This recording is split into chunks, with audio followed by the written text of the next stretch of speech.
વધીએ ચલો ફરીથી આધુનિક આવર્ત કોષ્ટક છે એની ગોઠવણીને યાદ કરી લઈએ.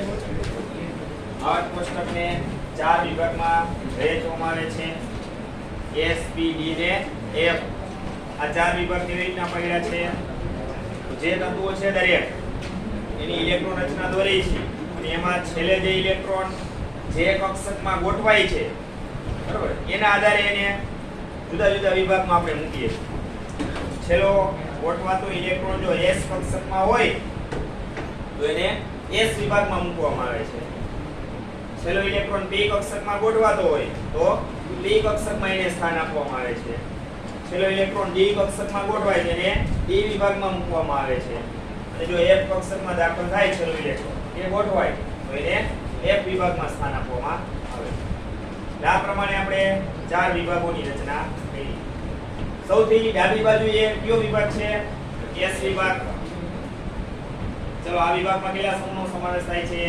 2, સમૂહ 1 અને સમૂહ 2. ચલો સમૂહ 1 નું નામ શું છે? આલ્કલી ધાતુ સમૂહ છે. સમૂહ 2 નું નામ શું છે? આલ્કાઇન અર્ધધાતુ સમૂહ છે. S વિભાગના તત્વો છે એને પ્રતિનિધિ તત્વો ગણવામાં આવે છે અથવા મુખ્ય તત્વો ગણવામાં આવે છે. કારણ કે આ વર્ગના જે તત્વો છે એના જે સંયોજનો છે બરાબર એ વધારે ઉપયોગી છે. એના સંયોજનો વધુ માત્રામાં બને છે. એના ઉપયોગ હોય વધુ એટલે એને પ્રતિનિધિ તત્વો ગણવામાં આવે છે. ચાલો સમૂહ 1 માં ઉપરથી નીચે તરફ જાઓ બરાબર એટલે કયા કયા તત્વોનો સમાવેશ થશે? લિથિયમ, સોડિયમ, પોટેશિયમ, રુબિડિયમ, સીલિયમ અને ગાલિયમ. સમૂહ 2 માં ઉપરથી નીચે તરફ જતા અનુક્રમે બેરિલિયમ, મેગ્નેશિયમ, કેલ્શિયમ, સ્ટ્રોન્શિયમ, બેરિયમ અને રેડિયમ. ચલો આ બધું ક્લિયર. સમૂહ 1 ના જે તત્વો છે એની બાહ્ય કક્ષાની ઇલેક્ટ્રોન રચના શું છે?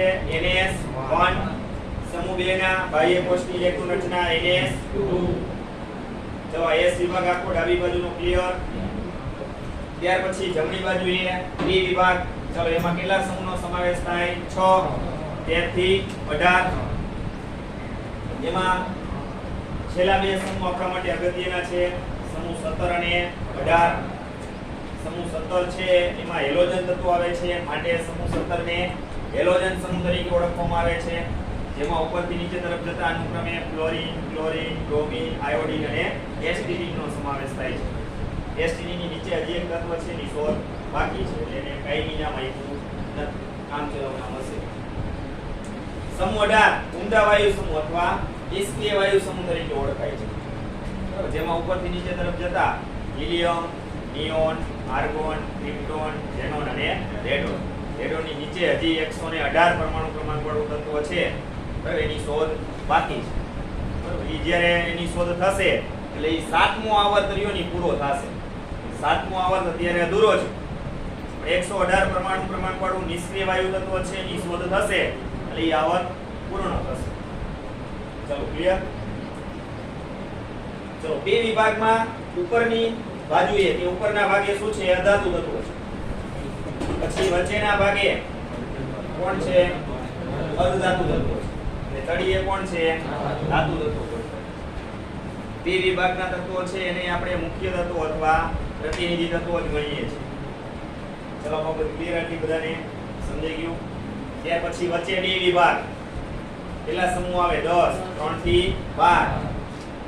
બરાબર D વિભાગ છે S વિભાગ અને P વિભાગની વચ્ચે આવતો હોવાથી એને આપણે સંક્રાંતિ તત્વો ગણાવીએ છીએ. D વિભાગના તત્વો છે અને સંક્રાંતિ તત્વો ગણવામાં આવે છે. અને સૌથી છેલ્લે બે શ્રેણીઓ જુદી રહી છે આપણે લેન્થેનોઇડ અને એક્ટિનોઇડ શ્રેણી. તો એ બંનેની અંદર 14 તત્વો છે એટલે કુલ કેટલા થયા? 28. આ 28 તત્વોનો સમાવેશ F વિભાગમાં કરવામાં આવે છે. લેન્થેનોઇડ અને એક્ટિનોઇડ શ્રેણી છે એમાં અનુક્રમે 4F અને 5F કક્ષકોનો સમાવેશ થાય છે. F કક્ષક આવે એટલે એના 7 પ્રકાર. દરેકમાં વધુમાં વધુ 2 ઇલેક્ટ્રોન ગોઠવો તમે એટલે કુલ કેટલા તત્વો સમાય? 2 માં 14 એટલે 28 થશે ને? જેટલા ઇલેક્ટ્રોન સમાય એટલા જ તત્વો ગોઠવાય. ચાલો હવે ક્લિયર. હવે લેન્થેનોઇડ શ્રેણી છે એ આપણે આવર્ત 6 એમાં લેન્થેનોઇડ તત્વ છે જેનો પરમાણુ ક્રમાંક છે 57 એના પછીના જે 14 તત્વો છે 58 થી લઈને 71 સુધીના બરાબર એટલે સીરિયમ થી શરૂઆત થાય અને ક્યાંથી પૂર્ણ થાય છે લ્યુટેસિન એ 14 તત્વો છે એમાં આવે છે જેને આપણે લેન્થેનોઇડ શ્રેણી તરીકે ઓળખાય છે લેન્થેનોઇડ પછીના 14 તત્વો આવ્યા ને 4f ની શરૂઆત થાય છે ઇલેક્ટ્રોન ભરાવાની 4f1 4f2 અને 4f ક્યાં સુધી જશે 14 અહીંયા પૂર્ણ થશે એટલે છેલ્લું તત્વ કયું હશે લ્યુટેસિન ચલો ક્લિયર ત્યાર પછી એક્ટિનોઇડ શ્રેણી એના પછી નીચે તો આ એક્ટિનોઇડ શ્રેણી છે એ એક્ટિનોઇડ તત્વો પછી આવેલા છે 14 તત્વો એના માટે છે એક્ટિનોઇડ પછીના છે એટલે એને એક્ટિનોઇડ શ્રેણી તરીકે ઓળખવામાં આવે છે એની શરૂઆત થોરિયમ થી થાય છે પરમાણુ ક્રમાંક Z બરાબર 90 અને લોરેન્સિયમ તત્વે જઈને પૂર્ણ થાય છે એમાં 5f કક્ષક છે એ ઉમેરે છે એમાં જે ઇલેક્ટ્રોન દાખલ થાય છે 5f બરાબર એટલે લોરેન્સિયમ છે અહીંયા 5f 40 થઈ જશે એટલે અહીંયા ઈ પૂર્ણ થશે એટલે 14 તત્વો એમાં આવી હવે આજે એક્ટિનોઇડ શ્રેણી છે સૌથી નીચે રહી F વિભાગમાં સૌથી નીચે જે શ્રેણી છે એમાં રહેલા જે 14 તત્વો છે એ માનવ સર્જિત અથવા માનવ નિર્મિત રેડિયો સક્રિય તત્વો છે કેવા છે રેડિયો સક્રિય તત્વો જો માનવ નિર્મિત કીધા છો માણસના સંશ્લેષણ કરવામાં આવ્યું કુદરતી રીતે પ્રાપ્ય નથી માનવ નિર્મિત રેડિયો સક્રિય તત્વો છે એનો બહોળા પ્રમાણમાં ઉપયોગ ક્યાં કરીએ છીએ આપણે પરમાણુઓ બનાવવા માટે મોટા ભાગે ઉપયોગ કરીએ ચલો ક્લિયર એટલે આ ત્યાં F વિભાગની વાત છે હવે એમાં એક વસ્તુ બાકી રહી આપણે હાઇડ્રોજન તત્વ તો હાઇડ્રોજન તત્વને સ્થાન આવર્ત કોષ્ટકમાં વચ્ચે આપ્યું છે ખરેખર તમે વિચારો તો હાઇડ્રોજન તત્વથી આવર્ત કોષ્ટકની શરૂઆત થાય છે તો હાઇડ્રોજનનું સ્થાન સમૂહ 1 માં સૌથી ઉપર હોવું જોઈએ ક્યાં હોવું જોઈએ સમૂહ 1 માં સૌથી ઉપર હોવું જોઈએ લિથિયમની ઉપર હોવું જોઈએ ને છતાં અહીંયા એને સ્થાન આપ્યું નથી અહીંયા સ્થાન આપ્યું નથી શા માટે તો જો હાઇડ્રોજન એવો છે હાઇડ્રોજન છે જ એવો એટલે એને સ્થાન અહીંયા આપ્યું તો એના માટે એ પોતે જ જવાબદાર છે એટલે કે પોતાની ઇલેક્ટ્રોન રચના શું છે 1s1 ખરેખર તો જો સમૂહ 1 ના દરેક તત્વોની બાહ્યતમ કક્ષાની ઇલેક્ટ્રોન રચના કઈ છે ns1 એને સમાન જ છે ને ઇલેક્ટ્રોન રચના હાઇડ્રોજનની ઇલેક્ટ્રોન રચના સમૂહ 1 ના તત્વો છે એની બાહ્ય કોષની ઇલેક્ટ્રોન રચના ns1 છે ને સમાન જ છે આમાં n તરીકે શું આવ્યું 1 આ દરેક તત્વોએ આપણને ખબર છે એક ઇલેક્ટ્રોન ગુમાવી અને નિષ્ક્રિય વાયુ જેવું વલણ પ્રાપ્ત કરી લે તો હાઇડ્રોજન એમ જ છે એક ઇલેક્ટ્રોન ગુમાવી ખાલી કક્ષક થઈ જાય ખાલી થઈ જાય પૂર્ણ ભરાઈ જાય સ્થિરતા તો પ્રાપ્ત થઈ ગઈ ને આપણે કીધું છે પૂર્ણ ભરાયેલ કક્ષકની સ્થિરતા કેવી હોય બરાબર તો આ ખાલી થઈ જાય તો એના જેવો જ થઈ ગયો હોય સમજ પડી બધાને આટલી તો ખરેખર આનું સ્થાન આવર્ત 1 ની અંદર સમૂહ 1 માં હોવું જોઈએ પહેલા વર્ગમાં તો સ્થાન છે પણ સમૂહ 1 માં હોવું જોઈએ પણ સાથે સાથે હાઇડ્રોજન પરમાણુ છે ને એ સમૂહ 17 ના ગુણધર્મો ધરાવે છે એના જેવી લાક્ષણિકતા ધરાવે છે હેલોજન સમૂહ યાદ આવ્યું fluorine chlorine bromine iodine SPD વગેરે આ સમૂહ 17 ને તમે જોઈ શકો છો આ બધા એક ઇલેક્ટ્રોન મેળવવાની વૃત્તિ ધરાવે છે બરાબર દરેક હેલોજન પરમાણુ છે એક ઇલેક્ટ્રોન મેળવી અને ત્યાર પછી તરત જ સમૂહ 18 માં કોણ આવી જાય નિષ્ક્રિય વાયુ આવી જાય ને આ એક ઇલેક્ટ્રોન મેળવે એટલે કેના જેવો થઈ જાય નિયોન જેવો આ એક મેળવે એટલે આર્ગોન જેવો આ એક મેળવે એટલે ક્રિપ્ટોન જેવો સમજ પડી બધાને જોવો જોઈએ હાઇડ્રોજન એક ઇલેક્ટ્રોન મેળવી લે તો 1s2 થઈ જાય કેના જેવો થઈ જાય હિલિયમ જેવો થઈ જાય તો ખરેખર હાઇડ્રોજન નું સ્થાન ક્યાં હોવું જોઈએ જમણી બાજુ જમણી બાજુએ હોવું જોઈએ એટલે કેમાં હોવું જોઈએ સમૂહ 17 માં હોવું જોઈએ ને સમૂહ 17 બે વિભાગમાં આવે બે વિભાગ ક્યાં આવે જમણી બાજુ તો હાઇડ્રોજન ની અંદર સમૂહ 1 માં ગોઠવવાનું વલણ છે અને સમૂહ 17 માં ગોઠવાઈ શકે એવું વલણ છે બે પ્રકારની વર્તણૂક ધરાવે છે સ્વભાવ ધરાવે છે મૂકવો ક્યાં આ મૂકવો ક્યાં મૂકવો વૈજ્ઞાનિકે આ પ્રશ્નનું કે આ શંકાનું સમાધાન કરવા માટે સ્થાન ક્યાં લીધું વચ્ચે જ્યારે આપણે એને આમાં ગણવું હોય ત્યારે આમાંય ગણી લઈશું જ્યારે આપણે એને આમાં ગણવો હશે ત્યારે એને એમાં ગણવું. એ ક્યારે ખબર પડે? એ તો હવે હાઇડ્રોજન આધારિત જે અણુઓ હોય કે સંયોજનો હોય એની આપણે રાસાયણિક પ્રક્રિયાનો અભ્યાસ કરતા હોય અને ત્યારે હાઇડ્રોજન પરમાણુ સાથે સામે જોડાયેલ જે પરમાણુ છે બરાબર અને એ બંધની તૂટવાની પ્રક્રિયા છે બરાબર એને ધ્યાનમાં લ્યો ત્યારે ખબર ત્યારે આપણે વિદ્યુત પૂર્ણતા ચકાસવી પડશે. બંધની જોડાયેલા બે પરમાણુ પૈકી છે એની વિદ્યુત પૂર્ણતા વધારે હોય એ પરમાણુ ઇલેક્ટ્રોન મેળવે એટલે એ શું બનાવે? ઋણાયન. સામે જો હાઇડ્રોજન પરમાણુ હોય તો એની વિદ્યુત પૂર્ણતા ઓછી આવતી હશે તો એની ઇલેક્ટ્રોન ગુમાવ્યા હોય તો એ શું બનાવે? ધનાયન. ત્યારે હાઇડ્રોજન પરમાણુ સમૂહ 1 નું વલણ પ્રાપ્ત કરશે બરાબર. ત્યારે આલ્કલી ધાતુની માફક વર્તે છે. પણ જો ઇલેક્ટ્રોન મેળવે હાઇડ્રોજન પરમાણુની વિદ્યુત પૂર્ણતા વધારે હોય જો કે આવશે જ નહીં વધારે પણ આવે તો એક ઇલેક્ટ્રોન મેળવી અને સમૂહ 17 જેવી રચના પ્રાપ્ત કરે ને ત્યારે આપણે એને આ બાજુ વિચારવું પડે બરાબર. ત્યારે હેલોજન તત્વોની માફક વર્તે છે કેમ સમજવું? ત્યારે શું બનાવશે? ઋણાયન બનાવશે. સમજ પડી? એટલા માટે એને સ્થાન વચ્ચે આપે. ચલો રેડી? હવે ચલો 100 થી ઉપરના પરમાણુ ક્રમાંક વાળા તત્વોના નામકરણ તો આપણે જોઈ ગયા ને? એકલે કરી દીધું ને તો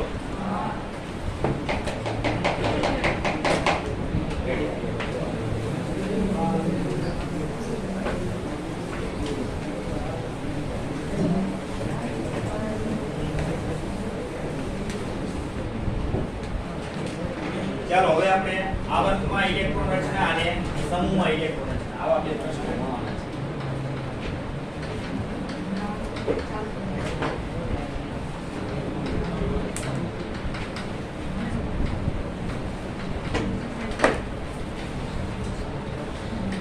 આવર્તમાં ઇલેક્ટ્રોન રચના અને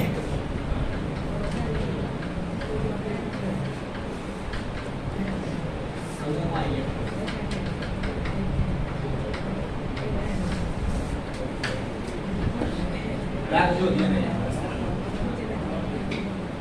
આવર્તમાં ઇલેક્ટ્રોન રચના લખવી સરળ છે કે સમૂહમાં? લખવાની વાત છે. ઇલેક્ટ્રોન રચના છે એ આવર્તમાં લખવી સરળ છે, સમૂહમાં લખવી મુશ્કેલ. એટલે આની સાપેક્ષે થોડું અઘરું કામ. કારણ કે આવર્તમાં આપણે જાણીએ છીએ કે આડી હરોળ આવશે, પરમાણુ પ્રમાણ ક્રમશઃ વધશે, ઇલેક્ટ્રોનની સંખ્યા ક્રમશઃ વધશે એટલે નવી કક્ષકો ઝડપથી ઉમેરાશે નહીં. નવી કક્ષકો ઝડપથી ઉમેરાય નહીં. જ્યારે સમૂહની અંદર આપણે વિચારશું કોઈ પણ સમૂહની અંદર આપણે ઉપરથી નીચે તરફ જશું ને એટલે પરમાણુ ક્રમાંક ખૂબ જ ઝડપથી વધશે. પરિણામે ઇલેક્ટ્રોનની સંખ્યા ખૂબ જ ઝડપથી વધશે. પરિણામે એની અંદર નવી કક્ષકો ઝડપથી ઉમેરાશે. સમજાઈ ગયું? એટલે ઇલેક્ટ્રોન રચના લખવાની અંદર સરળતા કઈ છે? આવર્ત સમૂહની સાપેક્ષ. હવે ગુણધર્મો સમજવા હોય તો સમૂહ છે એ સરળ પડે. કારણ કે કોઈ પણ સમૂહ લેશો એમાં ઉપરથી નીચે તરફ જાશો જેટલા તત્વોનો સમાવેશ થશે એ દરેકની બાહ્ય કોષની ઇલેક્ટ્રોન રચના કેવી હશે? સમાન હશે. તો એ સમૂહના દરેક તત્વોના રાસાયણિક ગુણધર્મો કેવા હશે? ભૌતિક ગુણધર્મો કેવા હશે? સમાન હશે. જ્યારે આવર્તમાં આવું થશે. આવર્તમાં તમે જેમ એક સ્થાન છોડીને આગળ જતા જઈશો તેમ સમૂહ બદલતા ગયા ને આ જે સમૂહ હશે એ કંઈક બીજો હશે, આમ હશે એ સમૂહ બીજો હશે. આવર્તમાં તમે જેવું સ્થાન બદલશો ને આગળ જશો કે આમ પાછળ જશો એવા દરેકના ભૌતિક અને રાસાયણિક ગુણધર્મો. ચાલો બધું ક્લિયર? ચલો સમૂહમાં ઇલેક્ટ્રોન રચના છે એમાં આપણે જાણીએ છીએ કોઈ પણ સમૂહ લેશો આવર્ત કોષ્ટકમાં 18 સમૂહ છે એમાં તમે કોઈ પણ સમૂહ લેશો તો એ સમૂહના દરેક તત્વોની બાહ્ય કોષની ઇલેક્ટ્રોન રચના એક સમાન જોવા મળશે. એટલે કે એમના રાસાયણિક ગુણધર્મો કેવા છે? એક સમાન જોવા મળશે. આપણે સમૂહ 1 ના એક વિશે અભ્યાસ કરી ગયા છે.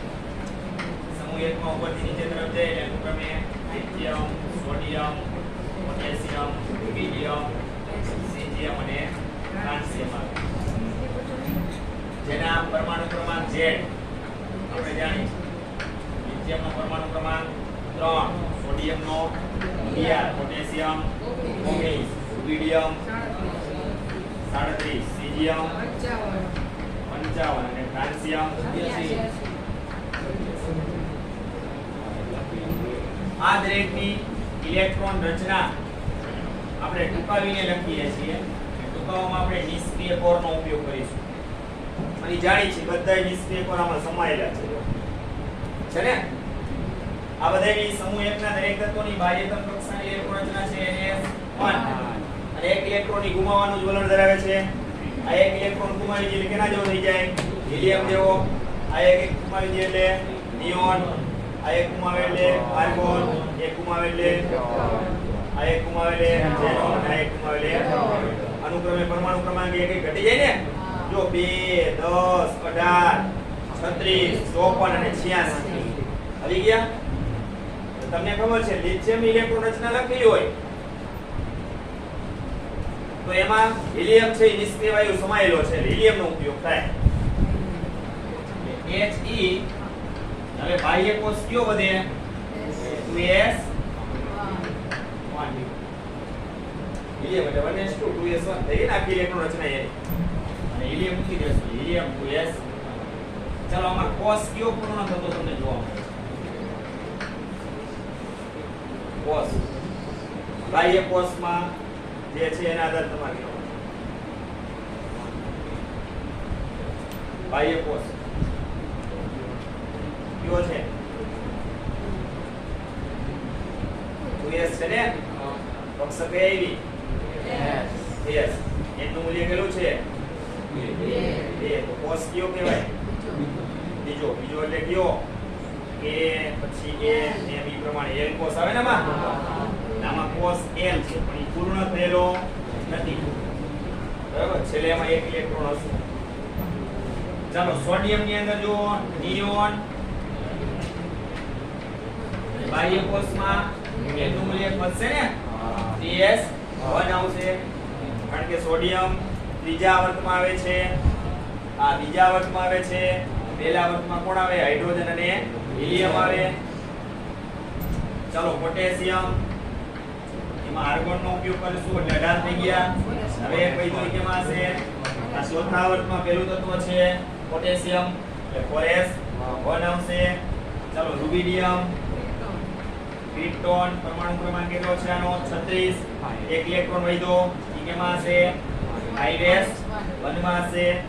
ચાલો સીઝિયમ બરાબર 54 પરમાણુ ક્રમાંક વાળું તત્વ છે ઝેનોન. એક વધ્યો ઈ 6s 1 માં હશે. આ છઠ્ઠા આવર્તનું પ્રથમ તત્વ છે n બરાબર 6. પછી 86 વાળું રેડોન Rn 7s1. જો દરેકની બાહ્ય કોષની ઇલેક્ટ્રોન રચના એક સમાન આવી ગઈ NS1 n નું મૂલ્ય બદલાય છે. અને બધા એક એક ઇલેક્ટ્રોન ગુમાવી દીધા. બધા નિષ્ક્રિય વાયુ જેવા થઈ ગયા. સ્થિરતા પ્રાપ્ત કરી લીધી. રાસાયણિક પ્રક્રિયામાં બધાને એક એક ઇલેક્ટ્રોન જ ભાગ લે.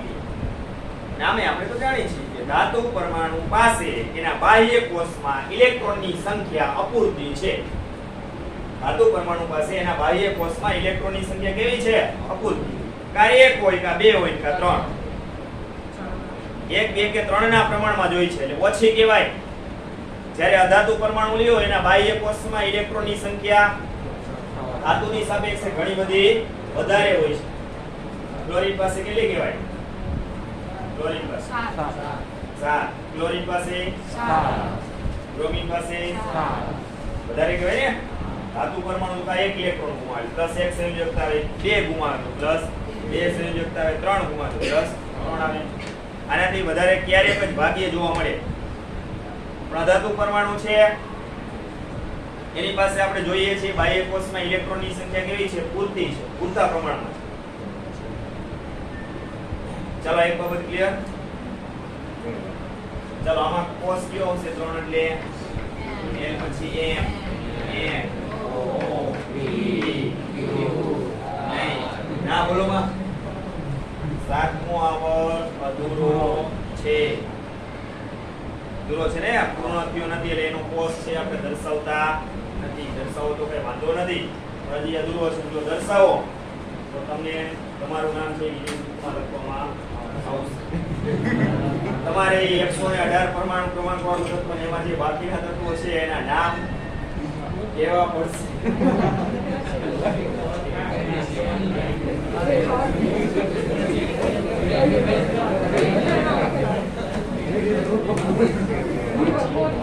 ચાલો આટલું રેડી બધાને. હલો ભાઈ, હવે આ પ્રમાણે આપણે આવર્તમાં ઇલેક્ટ્રોન રચના જોઈએ.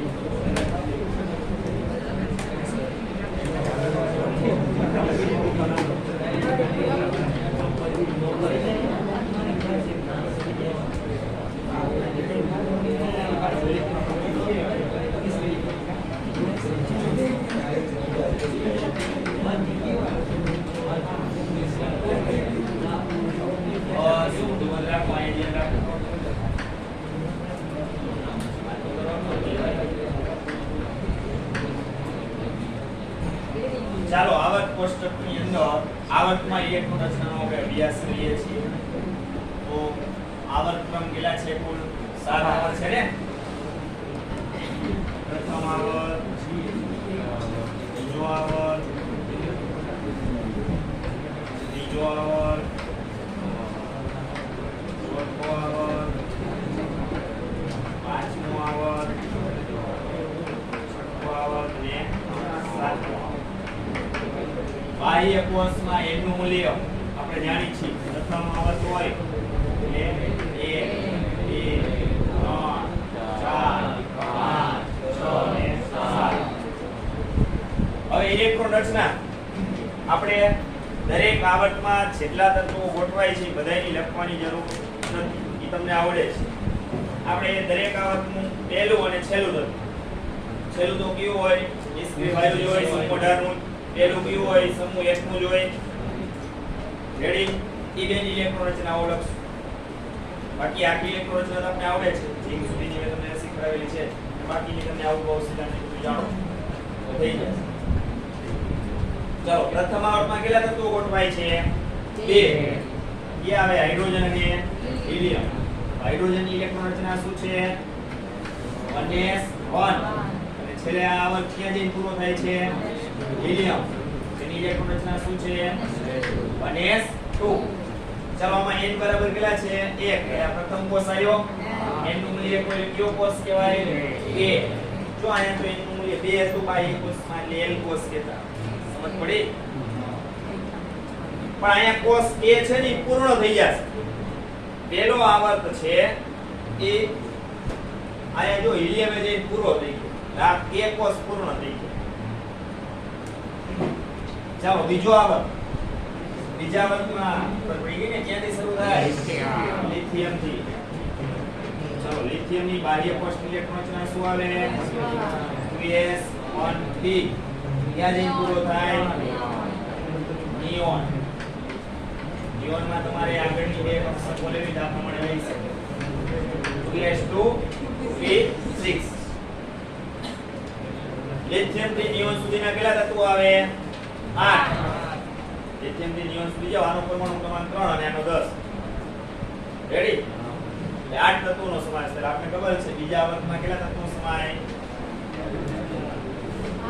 8. બીજા આવર્તમાં કેટલા તત્વો સમાય? 8. લિથિયમ થી નિયોન સુધી. શું થાય?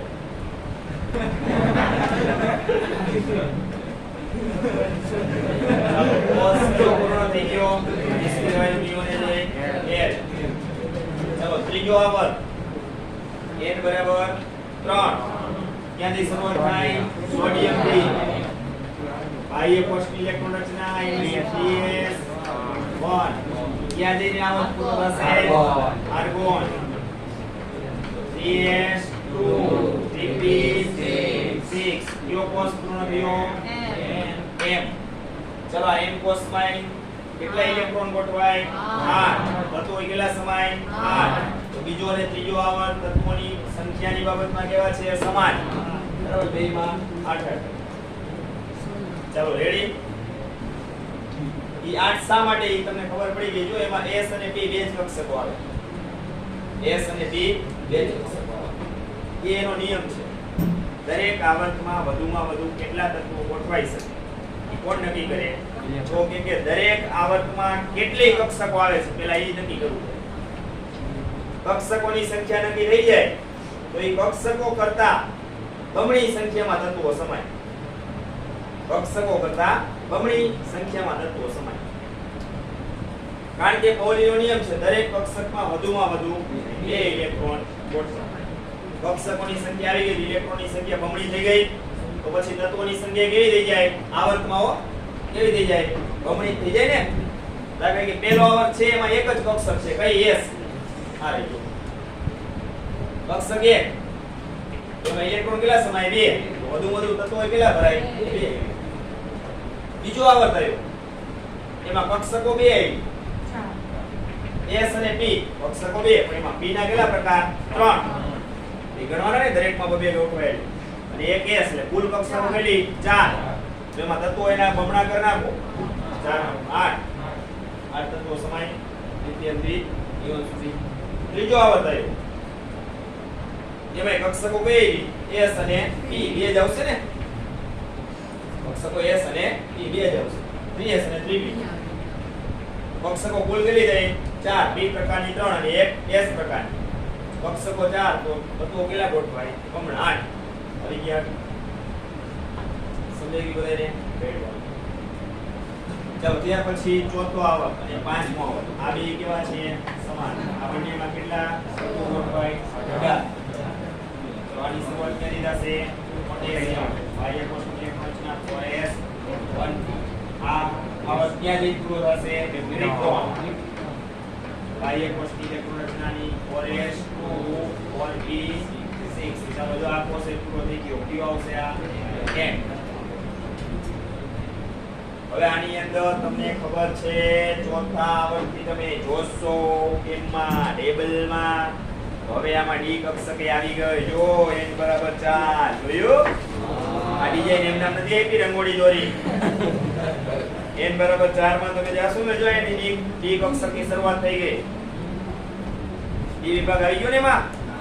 પહેલા બીજા અને ત્રીજા આવર્તમાં ડી વિભાગના એકય તત્વો ક્યાંય દર્શાવ્યા નથી. જો આ ખાલી એરી હોય. આ બધું જેમાં આપેલું છે એ પ્રમાણે બધું છે. તો હવે ડી કક્ષક આવશે. આમાં દર્શાવી નથી, આ તો બાહ્ય કોષની છે. આ તો શું છે? બાહ્ય કોષની છે. ડી કક્ષક આવશે તો ડી ના પ્રકાર કેટલા? 5. P આવે છે એટલે એના 3 અને એક S એટલે કેટલી થઈ? 9 કક્ષકો થઈ. તો તત્વો કેટલા ગોઠવાય? 9 વધારે. આવું 9 પાંચમા આવર્તમાં થશે. સમજ પડી? આવું 9 પાંચમા આવર્તમાં થશે. ચલો પાંચમા આવર્તની શરૂઆત કેવી થાય? રૂબિડિયમ. બાહ્ય કોષની ઇલેક્ટ્રોન રચના 5s 1 થી ક્યાં જઈને પૂરો થશે? ઝેનોન. Xe 5s 2 5p 6. કયો કોષ પૂરો થયો? O. તો આમાં S P ને D 3 કક્ષકો. કુલ પ્રકાર કેટલા થયા કક્ષકોના? 9. કુલ તત્વો કેટલા ગોઠવાય? 18. ઇલેક્ટ્રોન 18. ચાલો હવે છઠ્ઠો અને સાતમો આવર્ત. છઠ્ઠો અને સાતમો. ચાલો આની શરૂઆત કેવી થાય? સીજીએમ થી 6s 1 બાહ્ય કોષની ઇલેક્ટ્રોન. ક્યાં જઈને પૂરો થશે? Radon Rn 6s 2 6p 6. કયો કોષ પૂરો થયો? P. પણ હવે આમાં એક કક્ષકે ઉમેરાશે. 3 તો છે જ, S P ને D. છઠ્ઠો આવર્ત જુઓ તમે. આ ડી એરો છઠ્ઠી જુઓ. S છે ને, પછી D આવી જાય છે ને એમાં, છેલ્લે P આવી જાય છે. અને ઓલો A નીચેની શ્રેણી, લેન્થનો એક શ્રેણી. ખરેખર તમે જુઓ 57 પછીના ક્યાં ગુણ થઈ ગયા હતા? નીચે 14 છે ને, ઈ આવે તો એમાં જ ને. ઈ આવે તો ઈ આવર્તમાં ને તમારે લેવા પડે ને. છઠ્ઠા આવર્તમાં લેવા પડે. એમાં એક કક્ષકે આવી ગઈ. લેફ્ટના પ્રકાર 7, D ના 5, 7 ને 5 12, 3 P પ્રકાર એટલે 15 અને એક S 16. બમણા કરી નાખો, આવી ગયા 32. છઠ્ઠા અને સાતમો આવર્ત છે એમાં 32 તત્વો સમાય છે. ભલે સાતમો આવર્ત હજી કેવો છે? અધૂરો છે. એમાંય તત્વોની સંખ્યા તો કેટલી સમાશે? 32 તત્વો. ચાલો છેલ્લે આમાં ફ્રાન્સિયમ બાહ્ય કોષની ઇલેક્ટ્રોન રચના 7s1p અધૂરો આવે છે કોષ p પછી તો કયો આવે કયો જ આવે ને દર્શાવવાની જરૂર અધૂરો આવે છે નિષ્ક્રિય વાયુ જે આવશે બરાબર 118 પરમાણુ ક્રમાંક ત્યાં જઈને પૂરો થશે શું થશે 7s2 અને 7p6 ચલો આટલું ક્લિયર બધાને આવર્તમાં ઇલેક્ટ્રોન રચના થઈ આ જો આપણે ડાયરેક્ટલી ભણ્યા રેડી હવે કોઈ પણ પરમાણુ હશે તો એમાં ઇલેક્ટ્રોનની ઓળખ માટે ચાર ક્વોન્ટમ ભણ્યા તો એ ચારેય ક્વોન્ટમ જોઈએ કોઈ પણ પરમાણુ તમે લ્યો એમાં રહેલા ઇલેક્ટ્રોનની ઓળખ માટે ચાર ક્વોન્ટમ જોઈએ તો જ ઓળખી શકો ને કારણ કે પહેલા કોષની ખબર પડવી પછી પેટા કોષ પછી એના પ્રકારો ચુંબકીય ક્વોન્ટમ ભેગી કરે ને પછી સ્પિન ક્વોન્ટમ ઇલેક્ટ્રોનની સ્પિન પ્રમાણની દિશા સુધી પરમાણુની અંદર રહેલા ઇલેક્ટ્રોનની ઓળખ માટે ચાર ક્વોન્ટમ જોઈએ એ આપણે જાણીએ છીએ એના આધારે જ આપણે કહીએ છીએ દાખલા તરીકે તમે લિથિયમ લ્યો બરાબર તો એની બાહ્ય કોષની ઇલેક્ટ્રોન રચના જે 2s1 છે એમાં તમારે એક ઇલેક્ટ્રોનની ઓળખ મેળવવી છે તો આની ઓળખ મેળવવા માટે તમારે જો ચાર ક્વોન્ટમ જોઈએ n શું છે 2 તો કયો કોષ હશે બીજો એટલે l પછી કક્ષક કઈ છે s l નું મૂલ્ય શું હશે 0 રેડી તો જ ખબર પડે l નું મૂલ્ય 0 તો s કક્ષક પછી આનો કોઈ પ્રકાર નથી કોણ નક્કી કરે ml નું મૂલ્ય ચુંબકીય ક્વોન્ટમ પરથી ખબર પડે આ એક ઇલેક્ટ્રોનની ગોઠવણી કક્ષકમાં કેવી હશે સમઘડી દિશામાં છે કે વિષમઘડી દિશામાં એ કોણ નક્કી કરે સ્પિન ક્વોન્ટમ ms નું મૂલ્ય નક્કી કરે જો ms નું મૂલ્ય +1 આપતો સમઘડી દિશામાં -1 આપતો ચલો હવે રેડી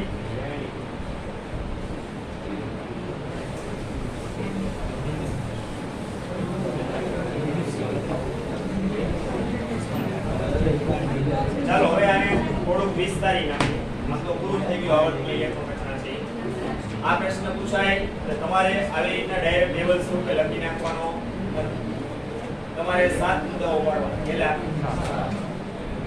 પહેલા n બરાબર 1 લખવાનું લે પ્રથમ આવર્ત પછી લખવાનું પ્રથમ આવર્તમાં બે તત્વોનો સમાવેશ થાય છે હાઇડ્રોજન અને હિલિયમ હાઇડ્રોજન ઇલેક્ટ્રોન રચના 1s1 હિલિયમની 1s2 પ્રથમ આવર્ત અહીં પૂરો થાય છે પહેલો કોષ A પૂર્ણ થયો બે તત્વોની સાથે પ્રથમ આવર્તની રચના પૂરી પછી n બરાબર 2 એટલે દ્વિતીય આવર્ત અથવા બીજો આવર્ત બીજા આવર્તમાં કેટલી કક્ષકો આવે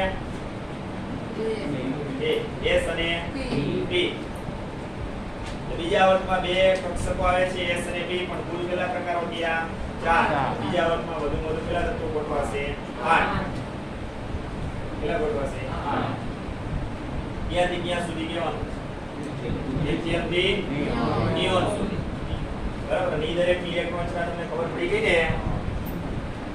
ને આ વર્તે નિષ્ક્રિય વાયુ છે નિયોન અહીંયા જઈને શું થશે પૂર્ણ થશે કયો કોષ પૂર્ણ થયો બીજો એટલે કે L કોષ અહીંયા પૂર્ણ થાય છે એમાં 8 તત્વોનો સમાવેશ થશે આ પ્રમાણે તમને આ વર્ણન આવડતું હોય ખાસ તમારે હવે ત્રીજામાં એક પ્રમાણે રહેશે બરાબર ત્રીજામાં એક પ્રમાણે રહેશે પછી ચોથાનું વર્ણન ચાલુ કરો એટલે હવે આમાં D કક્ષક આવી ને પણ જો આમાં n બરાબર 4 છે એટલે s કક્ષક તો આ જ આવશે p કક્ષક એ 4p જ આવશે d કક્ષક એ 3d આવશે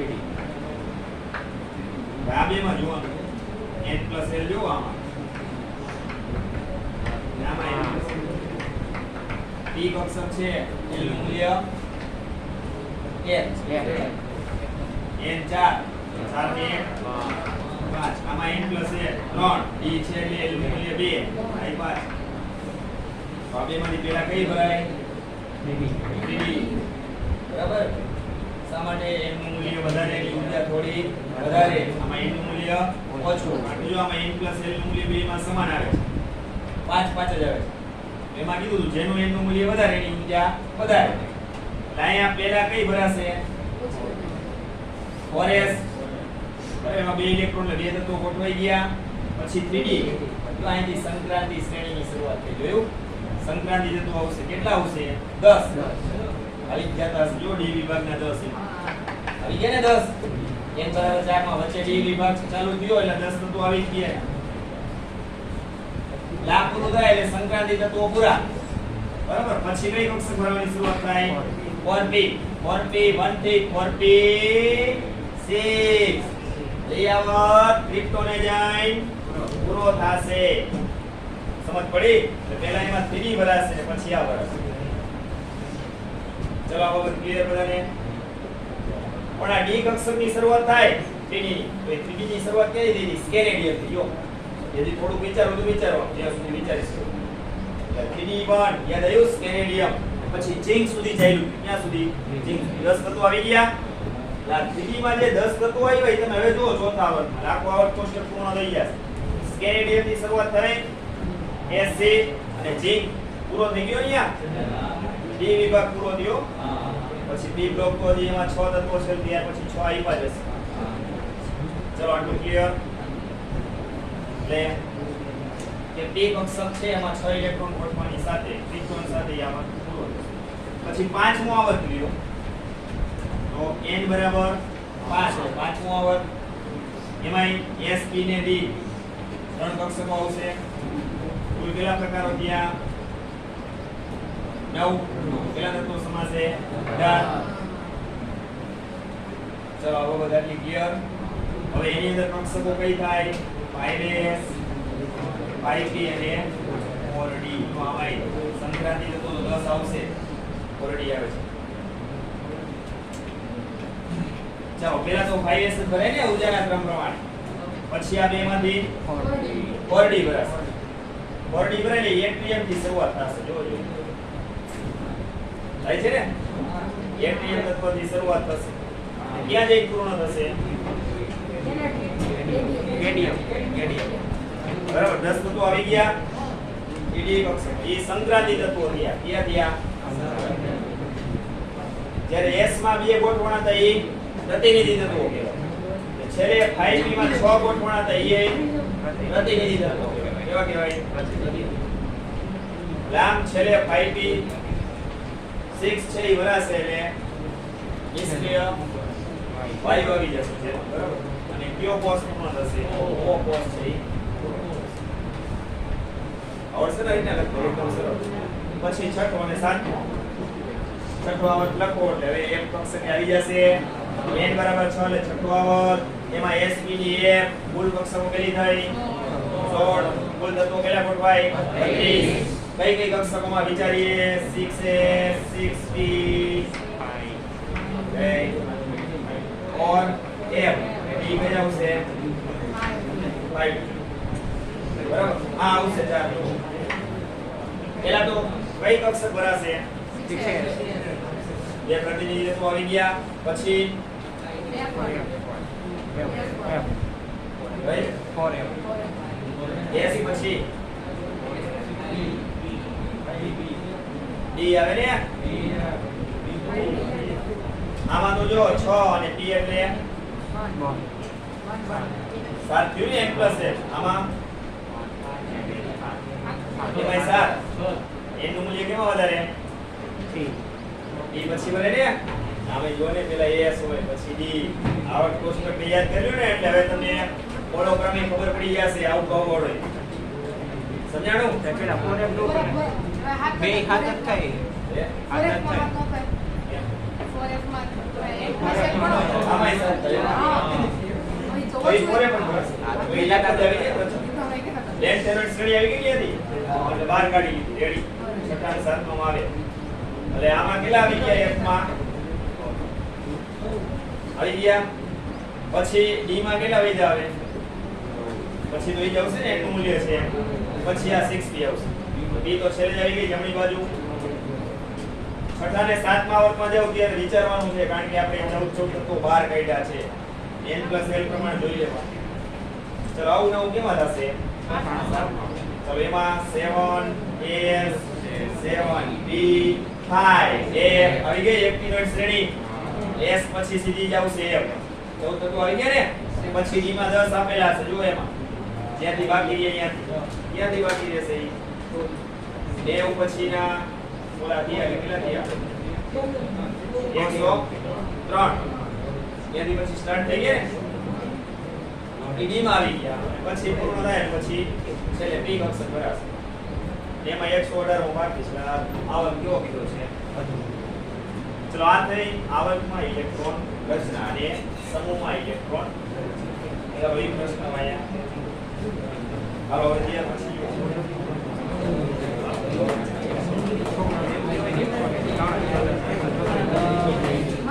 ત્યાર પછીનો પ્રશ્ન છે S વિભાગ T વિભાગ D વિભાગ F વિભાગ ના તો આમ તો મહદ અંશે બધું ચલાવી દીધું આમ છતાં આપણે ઝડપથી લઈ હવે આપણે જે ચાર પરિબળો ભણવાના છે ચેપ્ટર બરાબર એની શરૂઆત કરી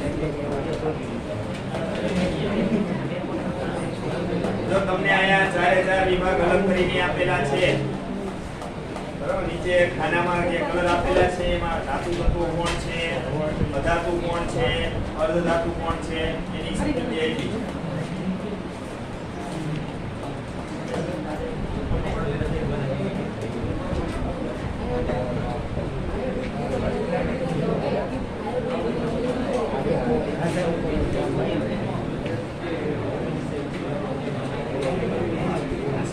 પછીના જે ભૌતિક ગુણધર્મો અમુક ઉલ્લેખ કર્યા છે એમાં જે અત્યારે જરૂર છે એટલે લેશું નથી જરૂર અત્યારે નહીં શું કામ જે તે સમયે S બ્લોક B બ્લોક એમાં ભણશો ને ત્યારે જો કે આપ્યા નથી અમુક જ આપ્યા છે કાયમી સંયોજન બનાવે છે કે નહીં એ જોવાનું એ આપી દઈશું